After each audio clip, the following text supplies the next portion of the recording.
Hello everyone and welcome to Sinful Gaming. I hope you're all doing well, I hope you're all staying safe, and most of all, I hope you're all fighting that war against the Grey. Today's video, we're going to talk start collecting Warhammer Age of Sigmar, and today we're going to take a look at the Idoneth Deepkin, and in particular their Vanguard box set. Now in this video, we are going to look at this in the purpose of the Andtor season, the current season of the General's Handbook, looking at this brand new Wizard-focused season with an idea of starting an Idoneth Deepkin army in that particular season. Now, with that said, we're going to go through the contents of the box set as normal here, and then we'll take a look at some other units we recommend to expand upon this initial box set, particularly for this season. We'll then finally finish off the video with an Andtor-themed army list at the end of it, with a 1,000-point limit on it as normal for you to use, hopefully as some inspiration for starting your own Idoneth Deepkin army this current season of the General's Handbook.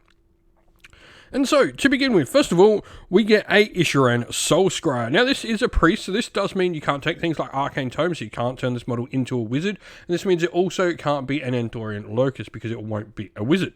However, priests are a nice little additional thing, especially in armies where you're not necessarily going to have a lot of buffs to your casting. Like Idoneth Deepkin, you do have some casters in your force. You've not necessarily got a lot of powerful casters, but having priests allows you to push through the prayers, which are, in essence, pseudo spells without the fear of your opponent being able to dispel them with primal magic dice.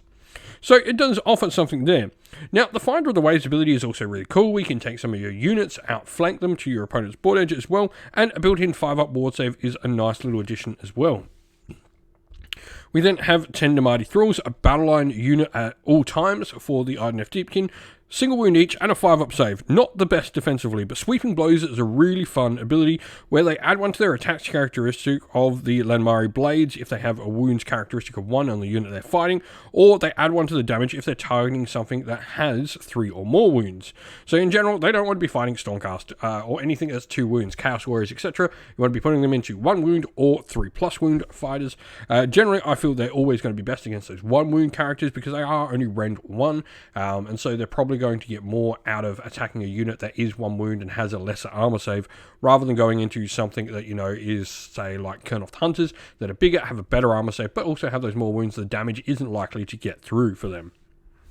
Now, we then have 3 of the Akhelian Guard, which can be either Morsar Guard or Akhelian Guard. These are generally referred to as combat and defensive eels by a lot of people within the community, and the Morsar Guard are the ones referred to as combat eels, and actually the ones that are pictured here. Now, both of these units have received points drops in the latest FAQ, and the Morsar Guard here have their Volt Spears with 3s and 3s to hit and wound with 2 attacks, no rend, damage 1. They do have the Wave Riders though, where whenever they manage to charge and then attack in the same turn, they'll have a rend characteristic of -2 and a damage characteristic of 2 on those attacks instead. You also have the cool ability, once per battle, after this unit makes a charge, you can say it will unleash its biovolatilic energy, and if you do so, you pick an enemy unit within an inch and do some mortal wounds to that enemy unit.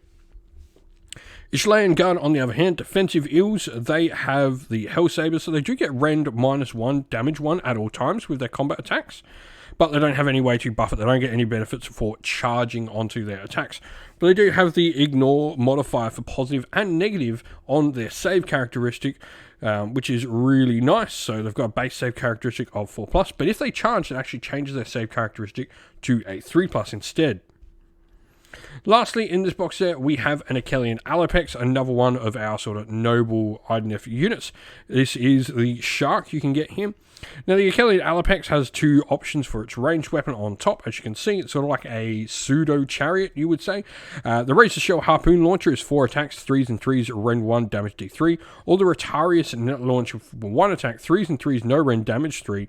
But the difference here is you've got the Entangled rule for the Retarius Net Launcher, where if you manage to hit someone with this unit and targeting them and hitting them, that unit you hit can't do any piling moves in the combat phase, which is really nice.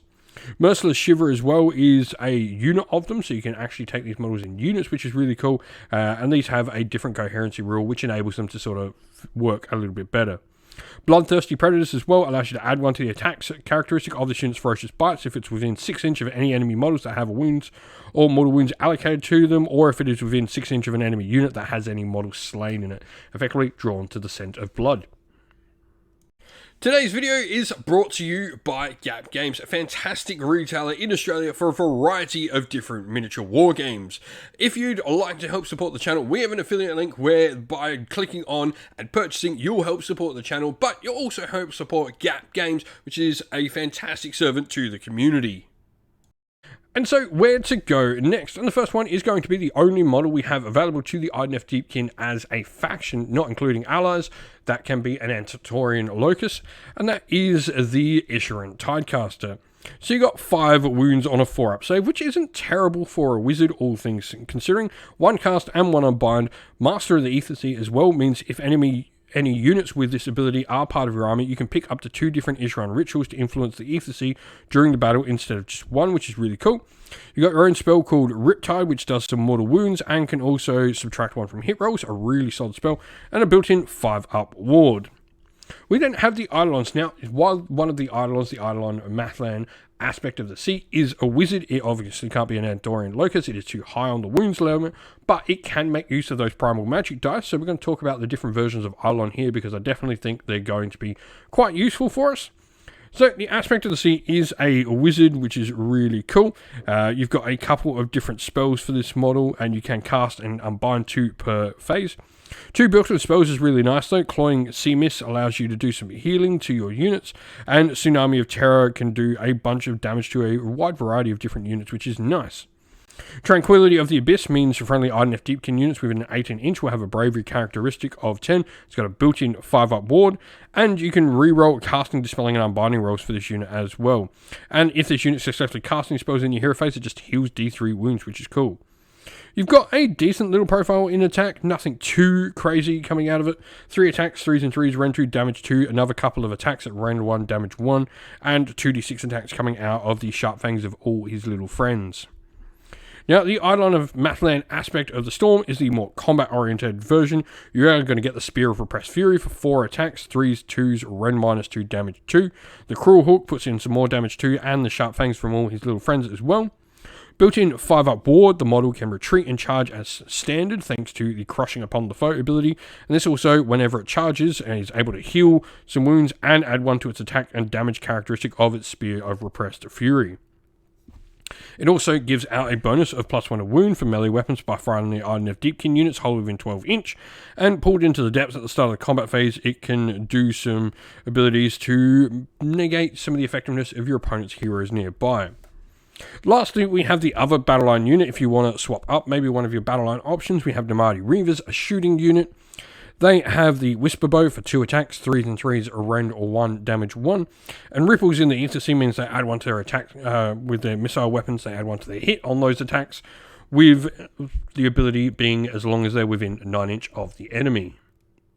And so here we have our sample armor list for you for the Idoneth Deepkin in Andtor.